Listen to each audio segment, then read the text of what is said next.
Good day, friends. Today we are going to review a video by the Jewish researcher Efraim Palvanov showing the connection between the serpent and Messiah. Judaism has a controversial but interesting concept that links a good healing serpent with the king Messiah, a good serpent who defeats the dragon, the bad serpent. This serpent connection will amaze you and provide undeniable proof that only one person can fulfill the role of Judaism's King Messiah. So let's get to it. And so the Nachash becomes associated with prophecy and with channeling divine information. How do you say to divine in Hebrew? In the Torah itself. When it says Yosef would divine and predict the future and get information about the future. Yosef HaTzadik in Egypt, what is the verb that's used? Lenachesh, right? Lenachesh, that he would be like a serpent. So Yosef HaTzadik would be menachesh, that he would be like a snake, like drawing down divine wisdom. So there's an association between the Nachash and prophetic ability and becoming godlike, having godlike wisdom. So even Yosef is described as being menachesh. Right? In Hebrew, lenachesh means to divine information. The snake has this great oral power. It's able to speak. It's able to bite. It's associated with prayer and with meditation. All of these oral powers, it's all about the power of the mouth. Right? It all connects back to the mouth. And the snake has that unique tongue that it's always putting out and sensing the world around it. So the mouth, the power of the mouth is tied directly to the snake. And the Arizal explains in Shara Psukim, Ki anachash ein kocho ela befiv, that the power of the snake is in its mouth. And he says this when talking about Bilam. Because remember Bilam was the greatest prophet among the non-Jews. He was the counterpart to Moses. Our sages say that God made Moshe as the greatest prophet for Israel. And so that the nations of the world wouldn't protest. The nations of the world would say, hey, it's not fair. Why did Israel get Moses? What about us? So God says, fine, I'll give you Bilam. That Bilam was almost like equal to Moses in prophetic ability. And each of them represents the two powers of the Nachash. Because Moshe represents a Nachash. Remember, his staff turned into a snake. And then later in the wilderness, when the people were dying, what did he do? He had to make a nechushtan, a nechash nechoshet. He made a snake, a staff with copper, a copper snake staff to heal the people. So Moses is associated with the snake himself. He had a staff that turned into a snake, and then he even built a copper snake. And Bilam is associated with the negative powers of the snake. So there's the positive powers of the snake, which is embodied by Moshe, and the negative power of the snake, which is embodied by Bilam. And the Arizal says the power is within the hay, the hevel. The positive power of the snake is the hay, the breath. That went to Moshe. Right? Moshe is memshin hay. So the power of the snake is in the mouth, which gives off the hevel, right, the hay. And how do you say mouth in Hebrew? Peh, right? Peh, hay. Peh, hay. And what is the peh? The letter peh, the letter peh means mouth. And what is the letter peh? The Zohar says the letter peh is a coiled snake. The shape of the letter peh is a coiled snake. There's a hidden bet in there. And inside the peh, if you look closely, there's a bet. Right? The Torah is black fire on white fire. And every letter has a corresponding letter of white fire. So the peh in black and inside in white, you have a little bet inside. Going back to to Bereshit, the power of speech in creating the whole cosmos. And we have this divine power of speech, which separates us from all the animals. We are a medaber, right? The sages divide up all of creation into 4 categories. Into domem, which is inanimate objects. Tzomeach, which is plants and similar things. And then the chaya, or ba'alei chaim, which is the animals. And then the medaber, which is human, the only one that's able to actually speak. So we were given this divine power to speak. That's the peh. Peh is the peh. And that's what it says about Mashiach. What does it say about Mashiach? V'shafat betzedek dalim Isaiah chapter 11. Yeshayahu describes Mashiach and says, V'shafat betzedek dalim ve'ochiach b'mishor le'anvei haaretz ve'hika eretz b'shevet piv. That Mashiach will smite with his mouth. Uvruach sfatav yamit rasha. And with his lips, he will defeat evil. So, Mashiach is able to fight with his mouth and with his tongue and with his speech. And so there's an association of the Nachash with Mashiach, just like Moses, just like Pinchas, now Mashiach. And you all heard this because I've said it a million times. But the Gematria of Nachash is 358. The Gematria of Mashiach is 358. Mashiach equals Nachash. It's 358. It's all the power of the snake. But the positive snake, the healing snake, the Nechash Nechoshet, right, the snake of Moses, not the evil snake, but the healing snake. And going back to cosmology or to astronomy, we have 88 constellations. We've been talking a lot about constellations recently. And there are 12 of the 88 are the zodiac constellations, which go along the ecliptic in the sky, your zodiac sign. But there's also a 13th zodiac. We spoke about this a few years ago. Anybody remember what it's called? The 13th zodiac that runs along, it runs along that same ecliptic line. And it's called Ophiuchus in Greek, or Serpentarius in Latin, which is literally the snake holder. Because there's a constellation called Serpens, which is the snake constellation. It has the shape of like a long snake. And behind it is Ophiuchus, Serpentarius, which looks like a man holding the snake. And the ancient Greeks depicted this as the staff with the snake wrapped around it. Ophiuchus was the healer who has the healing staff, which is also the medical symbol to this day, is a staff with a snake wrapped around it, which some say goes to Ophiuchus, some say goes to Moshe, who healed the people with his copper serpent staff.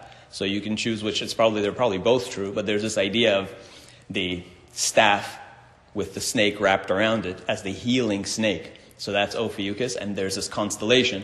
And a few years ago it was in the headlines because as the cosmos shifts, as the Earth's position moves, we know that the constellations, we say that there's certain zodiacal constellations that dominate 2,000 years each. There's this precession of the equinoxes.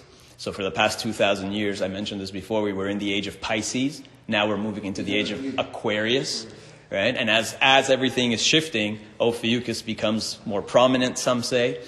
So we're moving into Aquarius, and it's like Ophiuchus is making a return, and that's a snake holder, which some associate with as if the cosmos itself is reminding us that Mashiach is coming. And for us now in a leap year, it actually connects to the Jewish calendar really well, because we have 12 months in a regular year, but in a leap year we add another month. Like now, we're in Adar Bet, we added a whole other month. So some people ask, well, what is the constellation of the 13th month? We don't have 13 constellations. Wrong. Yes, we do. We have 13 constellations. The mazal of the 13th mazal is Ophiuchus, the snake holder. So that corresponds to the 13 months of the Jewish leap year. And so there is a hidden constellation. So it's another symbol of the forthcoming Messianic age, God willing. And amazingly, we say Mashiach is Mashiach ben David, right? Because he's the descendant of King David. And David was the son of who? Yishai. The son of Yishai. But there's a strange verse in Samuel, in Shmuel Bet, that says, King David had a sister. Her name was Avigal. Not his wife Avigail. King David had a wife Abigail, Avigail, and he had a sister named Avigal. And in this pasuk, it says that Avigal, her name was Avigal bat Nachash. Avigal bat Nachash. What? Okay. And Rashi says, what's bat Nachash? Who is Nachash? Hu Yishai Avi David. King David's father, Yishai, was called Nachash. And why was he called Nachash? Because our sages said, Raboteinu amru bebava batra, in the Gemara it says, that Yishai was so righteous, shemet belo avon, he died sinless, be'etio shel Nachash. The only reason he died is because of the serpent in the Garden of Eden, who caused Adam and Eve to eat from the fruit and bring death into the world. That's why King David's father, Yishai, Jesse, they translate into English, that he only died because of the Nachash. That's why his nickname was Nachash. So King David was David ben Yishai, but also David ben Nachash. Right, so another connection to Mashiach ben David ben Nachash. Now, where's the first connection between Mashiach and the Nachash? The first explicit almost connection, like without gematrias and things like that. So it comes from the prophecy of Yaakov before he passed away. his deathbed prophecy. It's the first time that the Torah mentions end of days. Be'acharit hayamim. Yaakov called his children. Ve'ikra Yaakov el banav vayomer he'esfu ve'agid alechem et asher ikra etchem be'acharit hayamim. Come and I will tell you what will happen in the end of days. Be'acharit hayamim. It's the first time this term, end of days, this very overused term, end of days, the first time it's used in the Torah, one of only a few times that it's used in the Torah. The first time is here. Yaakov says, come and I'll tell you what's going to happen at the end of days. It's the final prophecy. And yet when you read what he says afterwards, it doesn't seem like anything to do with the end of days. It just seems to be like blessings for his children. Where's the end of days? It's all encoded in there. If you read between the lines, it's actually encoding the end of days. Yaakov wanted to reveal the end of days, but as our sages say, the angels kind of stopped him and it wasn't the time to reveal it. So God didn't let him reveal those secrets. Not in a revealed way, but he encoded it in his blessings. So it's all there, but you have to read between the lines. And then when he blesses Dan, one of his sons, Dan, what does he say? Dan yadina mo ke'echad shiftei Israel. Dan will judge ke'echad shiftei Israel. Yehi Dan, what? Yehi Dan nachash alei derech. Dan should be the serpent on the road. Shfifon alei orach, the viper along the path. Hanoshech ikvei sus, who bites the horse's heel. Ve'ipol rochvo achol, and the rider of the horse will fall back. And then Yaakov says something strange. So he's saying Dan is going to be the judge, the judge of all the tribes of Israel. And he will be like a snake upon the path. And he will bite the horse's heel. And then Yaakov ends by saying, Li Yeshuatcha kiviti Hashem. I pray, I wait for your salvation. Li Yeshuatcha kiviti Hashem. What? What does that have to do with anything? I can't wait for your salvation. What is going on? So, what was Yaakov saying? The Midrash Bereshit Rabbah says, Lefi shaya Yaakov Avinu roeh oto v'savur bo shehu melech HaMashiach. Who is this talking about? Rashi says, who did he see? Rashi says, and our sages say, who is this Dan? Who is Nachash alei derech? Who came from the tribe of Dan? Shimshon. Right? The greatest hero from the tribe of Dan was Shimshon. Samson, the great one, who fought the Plishtim, who fought the Philistines in Gaza. Right? So he was the greatest of the judges in the period of Judges. So Rashi says that Yaakov saw Samson. That's who he was talking about. And the Midrash Bereshit Rabbah adds, Lefi shaya Yaakov Avinu roeh oto, he saw him, v'savur bo she'u melech HaMashiach. Yaakov saw Samson and said, he's Mashiach. Samson is the Mashiach. He's the potential Messiah of his generation. This special child who was holy from birth, who was prophesied to Manoach and his wife. Kevan shera oto shemet, but when Yaakov saw that he died, that Samson died, Amar af zemet. Even this one also is dying. Right? He was another potential Mashiach who was so close, but he died and failed. And that's why he said, Li'yeshuatcha kiviti Hashem. When will your salvation finally come? Another potential Mashiach died. Another potential Mashiach died. None of them are getting it done. They're all getting so close.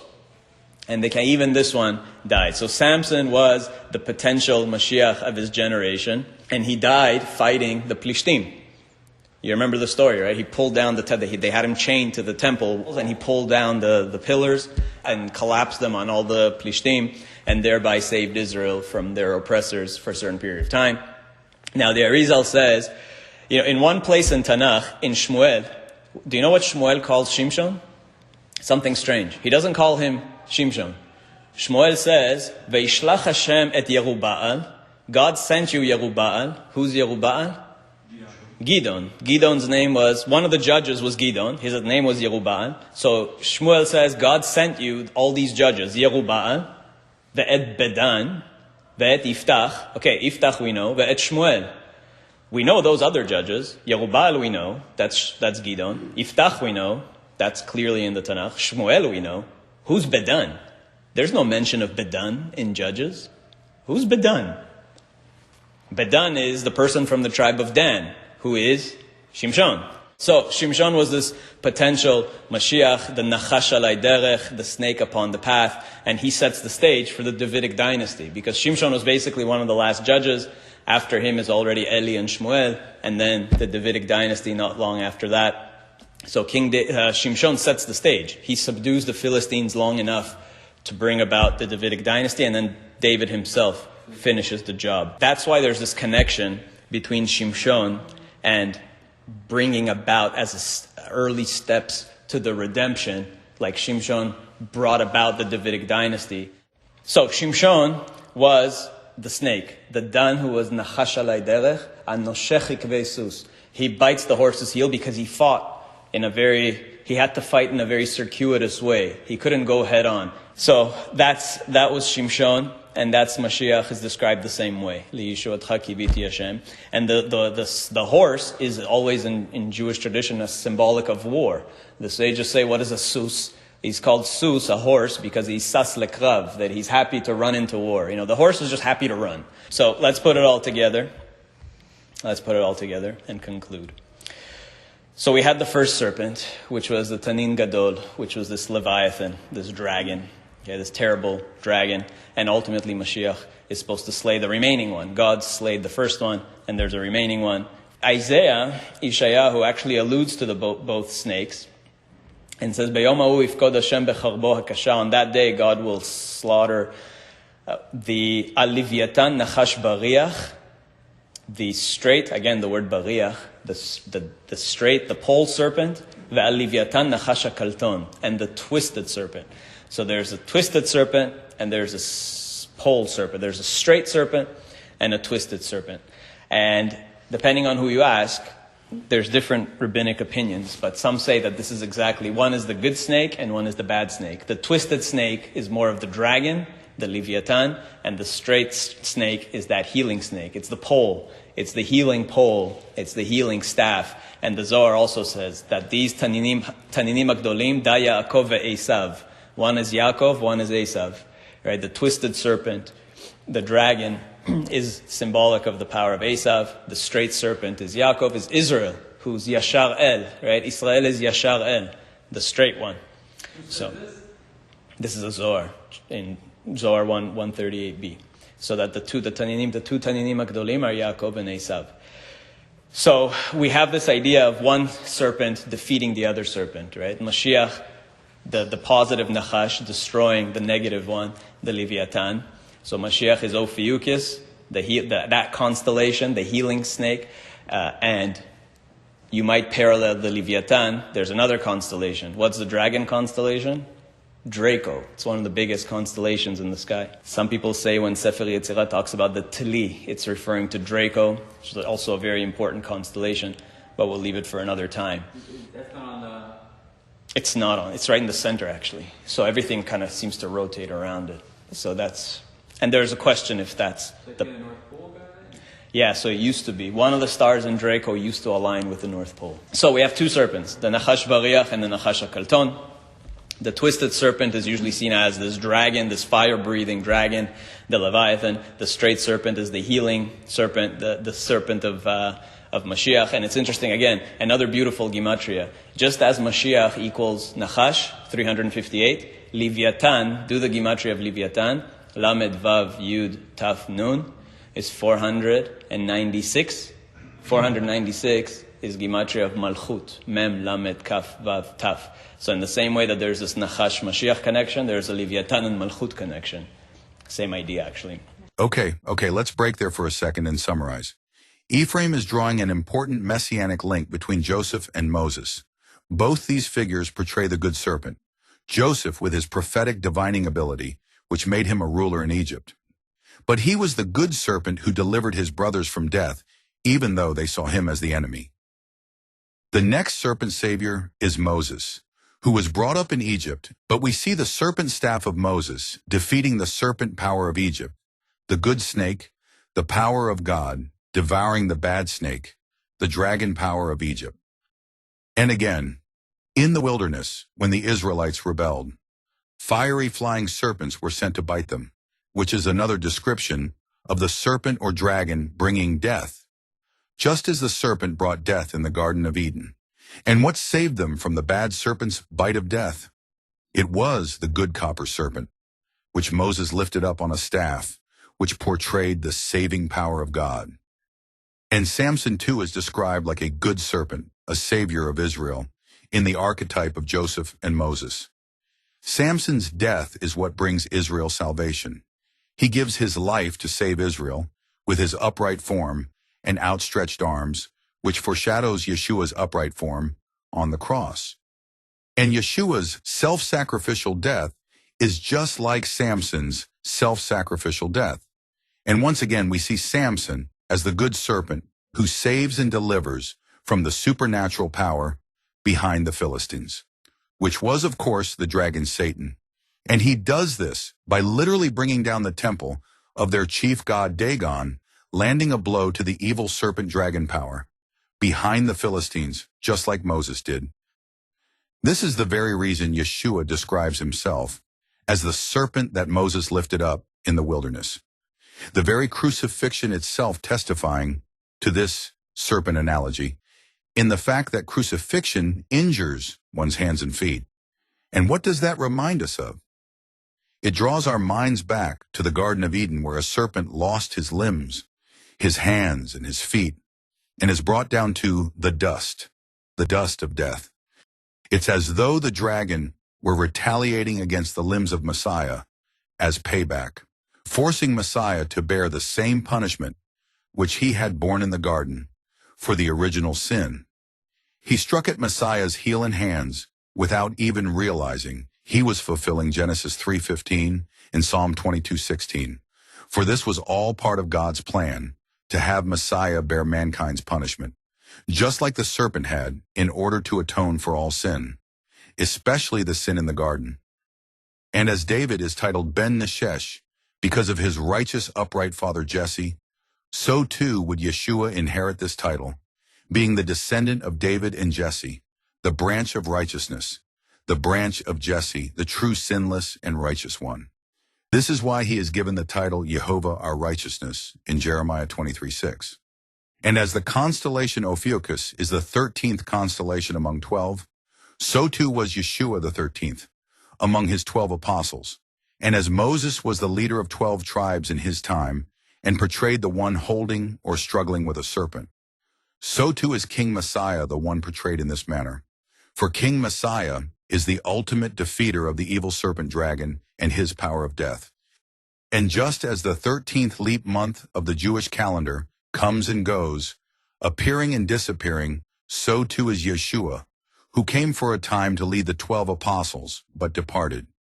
But he will return like the leap month Ophiuchus to fight the serpent dragon, who will again be afflicting Israel in the last days. And how will this final battle take place? This battle, which Ephraim describes in the Rabbinic literature, is a war between King Messiah and the Leviathan, which the book of Revelation describes as the battle between Messiah and the dragon or beast, which is, as it has always been, a war against an earthly beast kingdom, and the power behind that kingdom, which is the serpent dragon. And Ephraim contrasts Messiah's mouth with the speaking mouth of the serpent dragon, whose mouth also has power to inflict harm, as we see in Revelation 12:15, and whose tongue is also two-edged, in contrast to the two-edged sword from the mouth of Messiah. Okay, so Ephraim connects the divine wisdom or power of God with speech or divine prophecy, and he ties it directly to Bereshit, the first word in Genesis, which Christians know is a word with hidden subtext indicative of God's wisdom or son, Bar. The wise son through whose word the universe was brought into existence, through the Son who is God's wisdom, speech, and voice. This Son from heaven will strike down his enemies with the power of his mouth, showing us he is that good serpent, a Messiah like no other, the very word of God himself which saves. Messiah redeemed us from the curse, having become a curse for us. For it is written, "Cursed is everyone who hangs on a tree."